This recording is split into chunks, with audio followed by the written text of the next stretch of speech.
बिस्मिल्लाहिर्रहमानिर्रहीम। अस्सलाम वालेकुम नाज़रीन, मैं हूँ साकिब बशीर। आज 63A की नज़रसानी जो है वो थी, उस हवाले से समाअत थी सुप्रीम कोर्ट में, और सुप्रीम कोर्ट में एक फड्डा जो है वो पड़ गया है।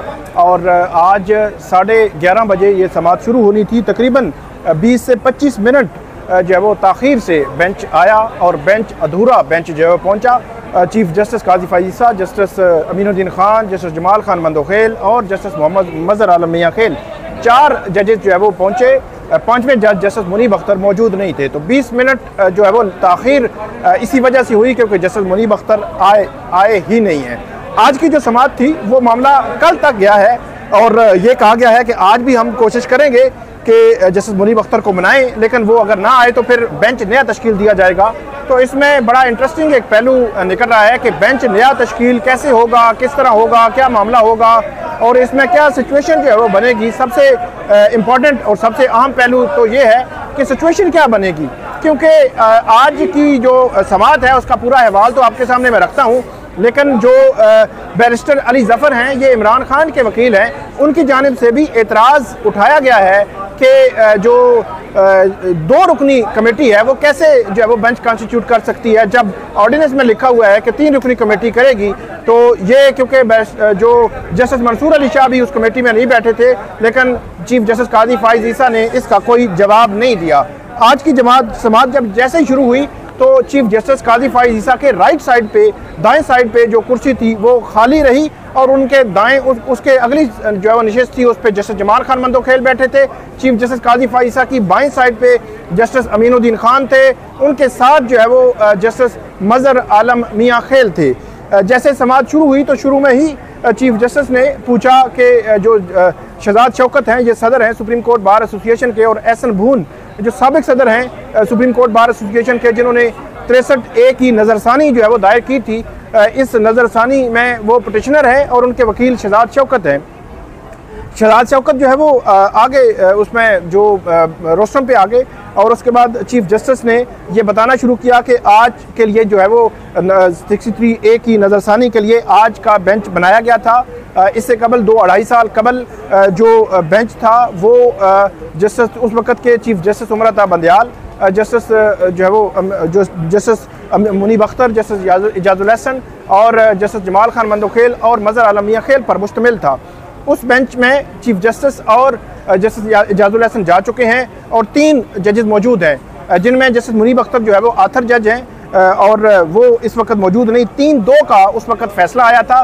3 जो जजेस हैं उन्होंने ये कहा था कि अगर 63A की जो पार्लिमानी पार्टी की जो हदायत है उसके अगेंस्ट अगर कोई जाएगा तो उस अगेंस्ट जाने पर ये जो मामला है उसका वोट जो है वो काउंट नहीं होगा और उसके बाद वो नाअहल भी होगा। आइन में लिखा हुआ है कि वो जो है नाअहल होगा, लेकिन सुप्रीम कोर्ट ने उसकी तशरीह ये की थी कि उसका वोट भी काउंट नहीं होगा, जिसके खिलाफ जो है वो नज़रसानी दायर की गई थी। तो चीफ जस्टिस ने ये बताते हुए ये कहा कि 3 जजेस ने ये फैसला जो है वो दिया था, जिसके आथर जज जस्टिस मुनीब अख्तर थे। उसके बाद ये भी कहा कि जब नज़रसानी आती है सुप्रीम कोर्ट में तो इसमें शफाफियत होनी चाहिए और बर वक्त उसका फैसला जो है वो होना चाहिए। और इस वक्त उन्होंने कहा कि जो जस्टिस मुनीब अख्तर हैं, आज उन्होंने कोर्ट भी जो है वो हेड की है, मतलब जो उनकी अपनी जो बेंच था मामूल का बेंच, उसमें वो मौजूद थे और इस वक्त जो है वो टी रूम में भी मौजूद थे। लेकिन अभी मुझे जो है वो ख़त जो है वो हमें मौसूल हुआ है और वो उसके ख़त के मुखातिब जो बेंच के मेंबरान हैं वो नहीं है, बल्कि ख़त का मुखातिब जो है वो रजिस्ट्रार सुप्रीम कोर्ट है।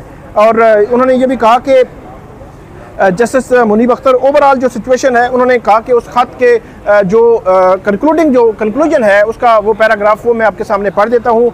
और ये कहा कि उन्होंने इनएबिलिटी शो की है कि वो जो है वो इस बेंच में नहीं आ रहे, लेकिन ये है कि उन्होंने कहा कि इस बेंच में ना आने को रिक्यूज़ल ना करार दिया जाए। और ये भी कहा कि इस बेंच के हवाले से उन्होंने ये भी कहा कि ये रिकॉर्ड का हिस्सा बनाया जाए, उनका जो ख़त है ये रिकॉर्ड का हिस्सा बनाया जाए, ये कहा जस्टिस मुनीब अख्तर ने।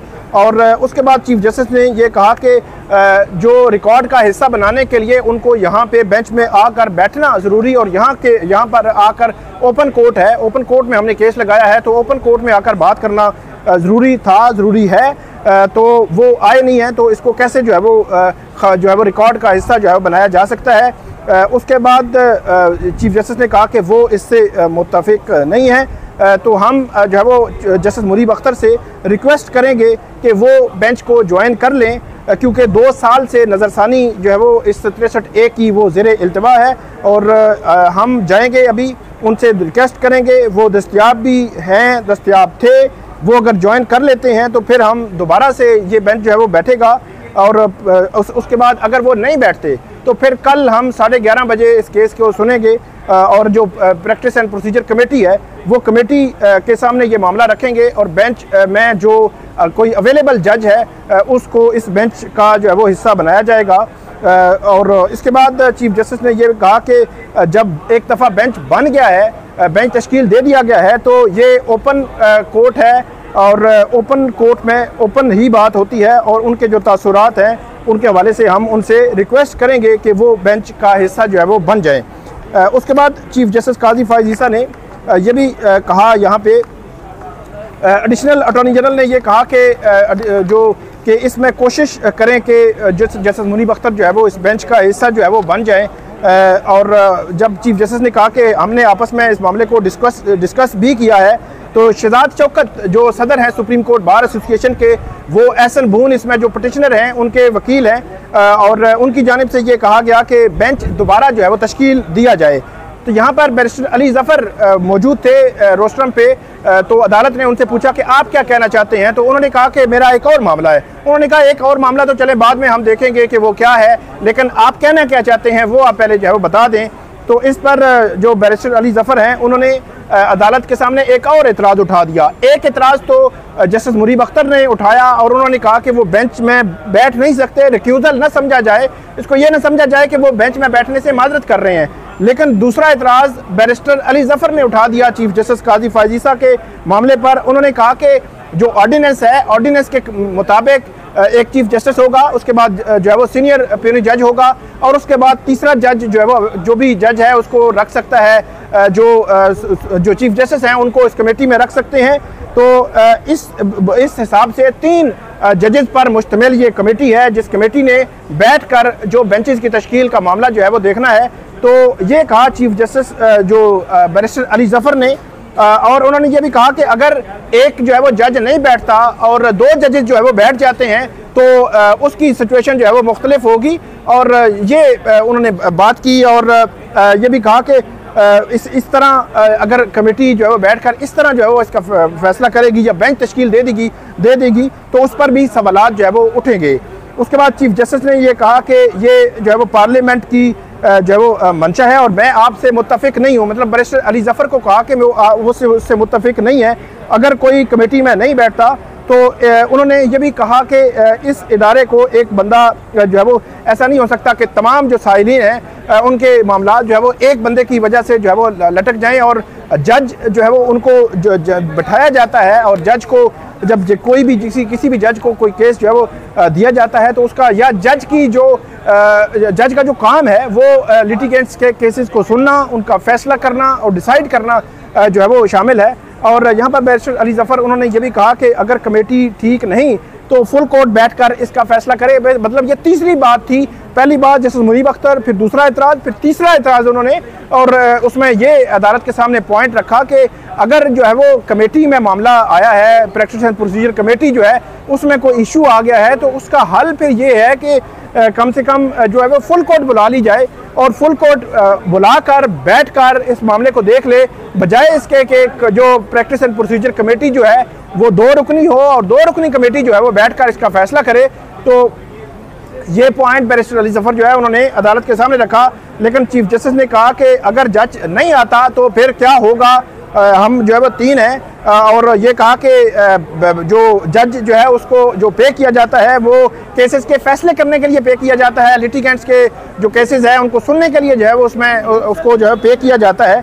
ये उन्होंने ये भी कहा, और ये कहा कि जो बेंच है जो है वो दोबारा तश्कील दिया जाएगा। बुनियादी तौर पर उन्होंने जो बैरिस्टर अली ज़फ़र हैं उनका जो पॉइंट था, एक तो पहला पॉइंट था कि आप 2 बैठ गए हैं कमेटी में और तीसरे जज मौजूद नहीं हैं, तो फिर इस कमेटी की जो है वो तश्कील जो है वो पूरी नहीं है, तो इस बेंच की कैसे जो है वो रिकॉन्स्टिट्यूट हो सकता है या बेंच कैसे कॉन्स्टिट्यूट हो सकता है। और दूसरा पॉइंट ये था कि फुल कोर्ट बैठे और फुल कोर्ट बैठकर इस मामले को जो है वो देखे और उसके बाद जो वो इसका फैसला करे। अगर फुल कोर्ट नहीं बैठती, फुल कोर्ट बैठकर इसका फैसला नहीं करती, तो फिर भी इस हवाले से सवालात जो है वो रहेंगे। लेकिन चीफ जस्टिस काजी फायज़ ईसा ने बैरिस्टर अली ज़फ़र के ना पहले पॉइंट से इत्तेफाक किया है, ना ही दूसरे पॉइंट से इत्तेफाक किया है, और वो कहते हैं कि जो होगा हम करेंगे। और ये कहा है कि जस्टिस मुनीब अख्तर उनको वो मनाने की कोशिश करेंगे, उनको रिक्वेस्ट करेंगे, दरख्वास्त करेंगे कि वो जो है वो इस बेंच का हिस्सा बन जाएं। और उन्होंने कहा कि आज ही हम ये कोशिश करेंगे,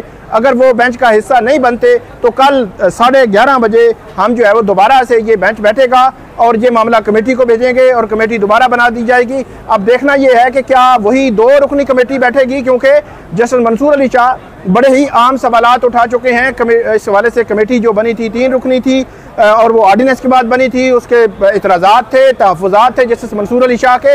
उन तहफ़्फ़ुज़ात को एड्रेस किए बगैर क्या कमेटी दोबारा जो है वो बुलाई जाएगी और क्या कमेटी में जस्टिस मंसूर अली शाह साहब मौजूद होंगे? बज़ाहिर नहीं लगता कि वो मौजूद होंगे, क्योंकि उन्होंने ये पॉइंट उठाया था कि कमेटी जो है वो इस मामले को फुल कोर्ट के सामने रखा जाए। वो बेशक इंतज़ामी साइड पे फुल कोर्ट के सामने रखें या जुडिशल साइड पे फुल कोर्ट के सामने रखें, लेकिन ये फुल कोर्ट के सामने रखा जाए।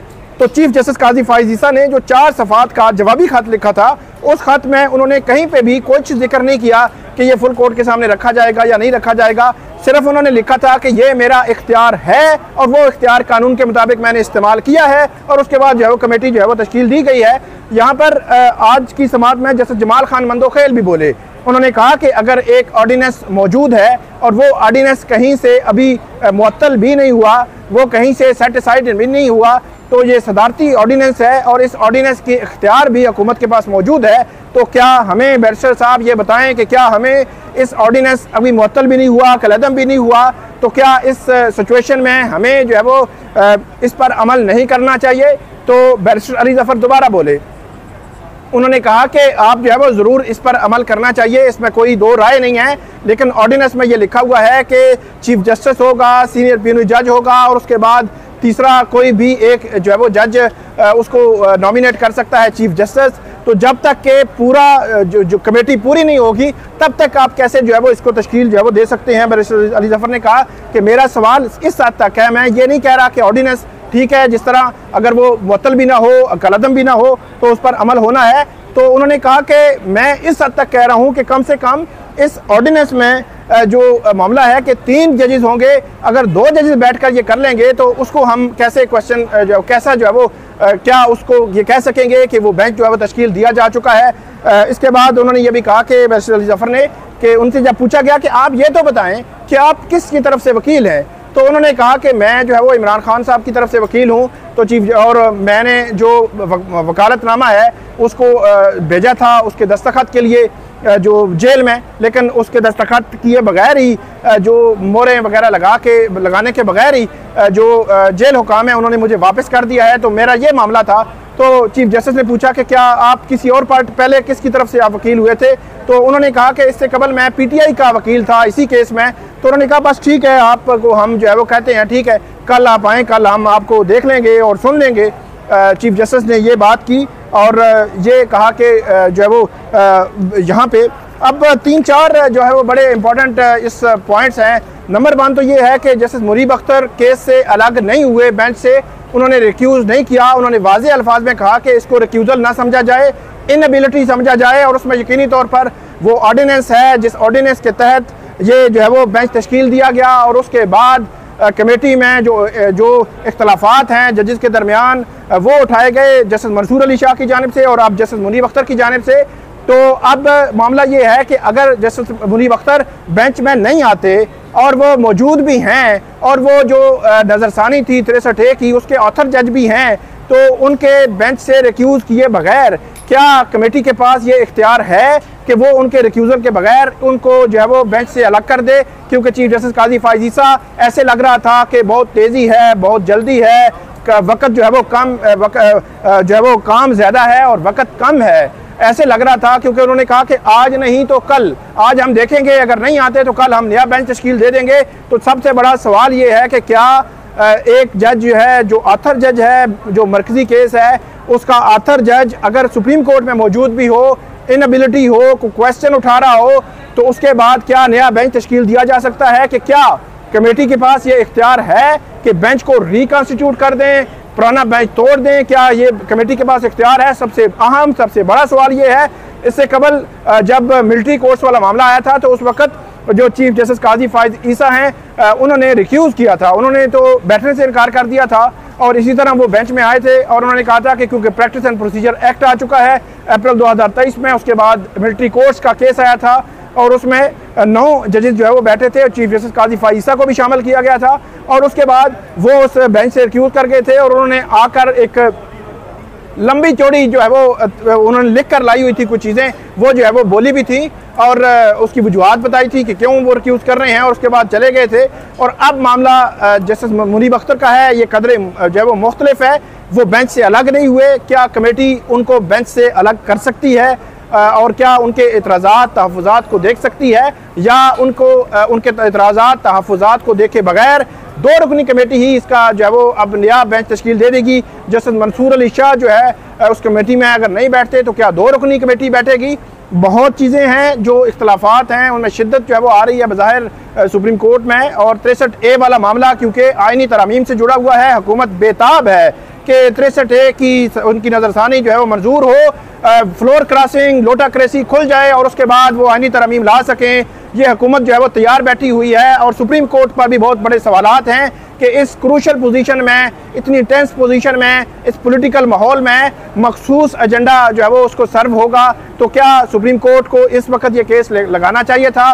तो क्योंकि फ्लोर क्रॉसिंग को सुप्रीम कोर्ट जो है वो इसको अलाउ करेगी, इस किस्म का मामला है। तो ये अब देखना ये है कि ये मामला क्या कहाँ तक जाके रुकता है या इंटरनली मजीद कोई खतूत आते हैं। जस्टिस मुनीब अख्तर ने जो ख़त लिखा है उस ख़त का सिर्फ कंक्लूजन जो है वो अभी सामने आया है। मजीद ख़त में क्या लिखा गया है वो चीज़ें जब सामने आती हैं तो आपके साथ शेयर करेंगे। आप हमें जो है वो फीडबैक दीजिएगा। अल्लाह हाफिज़।